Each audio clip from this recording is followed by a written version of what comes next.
U.S. looking closely at vaccinating workers exposed to bird flu, official says. Of course they want to.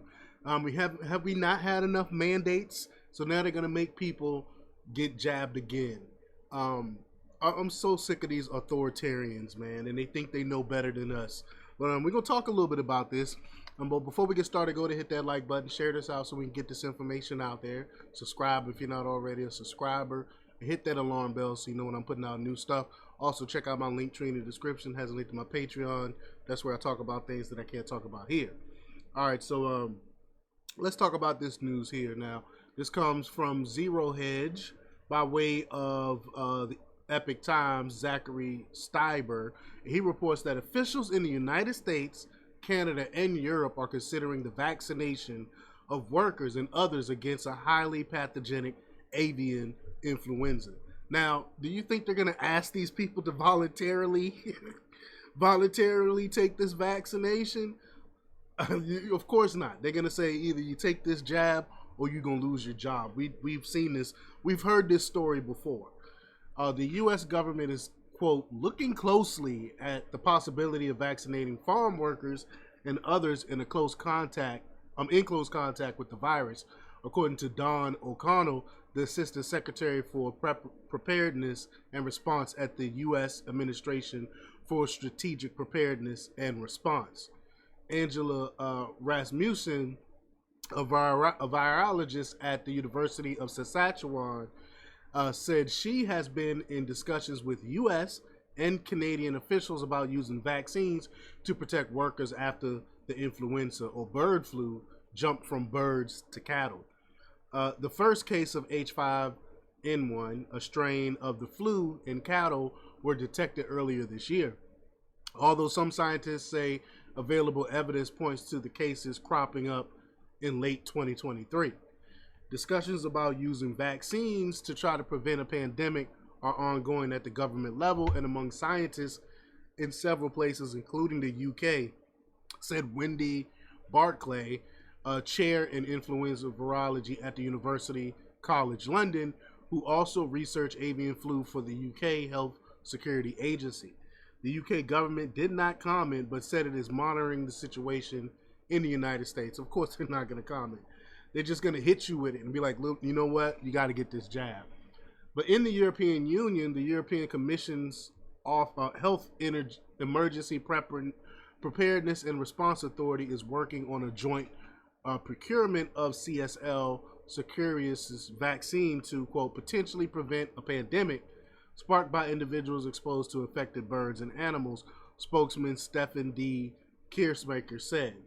Again, I can see them mandating this. A spokesperson for CSL, which has contracts with pandemic influenza vaccines with 30 governments, said the company has been in talks with several governments about procuring vaccines since 2022. The U.S. Food and Drug Administration approved a CSL influenza A vaccine in 2020, based largely on immunogenicity and safety results from a small clinical trial of 319 people. Again, all these small trials. And Dr. Peter McCullough, an epidemiologist based in Texas, I've talked about him several times, said on social media, on the social media platform X, that without larger trials, it's not possible to know whether the vaccine is safe or effective in humans. I would agree. The formulation of the CSL shot has been updated to more closely match the bird flu, which is an influenza A virus. So let me ask you, they can never guess the right strain for the regular flu shot. Why do they think they can guess it right for this one? And mind you, this is from they've been procuring this since 2022. So how do you think they got this one right? Well, U.S. officials said recently that they're planning to produce 4.8 million doses of the updated CSL vaccine. Again, the trial with just 319 people. They already getting ready to push this. The European health officials also said they were in talks to acquire CSL shots. Canadian health officials said they have met with GSK, maker of Canada's seasonal flu shots, to discuss acquiring and manufacturing pre-pandemic bird flu vaccine. The United States is in talks with Pfizer and Moderna, of course, the usual suspects, which makes messenger ribonucleic acid mRNA COVID-19 vaccines about potential pandemic vaccines. University of Pennsylvania researchers said in a May 23rd paper that experimental mRNA bird flu vaccine performed well in preclinical testing in ferrets. In ferrets. Not humans, in ferrets. Uh, since the bird flu cases in cattle were first detected, cases have been confirmed in 63 herds across 9 states, including Colorado, Michigan, and South Dakota, according to the U.S. Department of Agriculture. Now let's talk about human cases. 2 cases in humans, one in Michigan and one in Texas, have also been confirmed. Both have since recovered.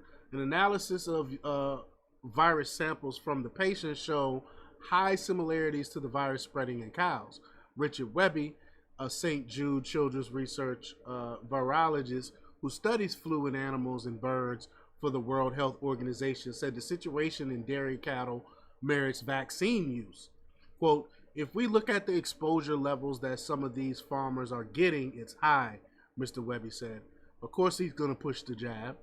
The decision on how and when to use the vaccine will hinge on evidence of increased transmission, severity of disease, cases in people with no link to dairy farm, and mutations in the virus. U.S. Center for Disease Control and Prevention Principal Deputy Director Nerva Shai said. Now, the agency says on his website that the government is developing bird flu vaccines, quote, in case they are needed. Human exposure to the virus in poultry and dairy operations could increase the risk that the virus will mutate and gain the ability to spread easily in people. Vaccines that perform poorly can also create that risk. So far, only one change has been detected in human cases, the CDC said on May 24th. Quote, these data indicate viruses detected in both cows and the 2 human cases maintain primarily avian genetic characteristics and lack changes that will make them better adapted to infect or transmit between humans, the agency stated. For now, CDC officials say the best way to avoid bird flu is to stay away from affected animals, fluids, and feces. Workers who must come into contact with animals are advised to wear protective equipment and monitor themselves for symptoms which include fatigue. People who do become sick can take influenza antivirals, which are more effective when received shortly after symptoms develop. Health officials also recommend cooking eggs and poultry to at least 165 degrees Fahrenheit, cooking beef to appropriate temperatures, and only consuming pasteurized milk. Testing of beef found a surrogate virus was still present in burgers cooked rare. I get my burgers well done. But this is according to the Department of Agriculture. High levels of bird flu virus have been detected in raw milk. Some pasteurized samples tested positive, but further testing showed no viable virus, according to the Food and Drug Administration. But I think they're gonna start pushing the workers to take the bird flu jab. I think they're gonna be making this a mandate. Let me know what y'all think about this. You think the government will come out and mandate people start taking this? Leave your comments down below. Like, share, and subscribe. And check out jjthepsychotherapist.com for the latest in news. Until next time, peace.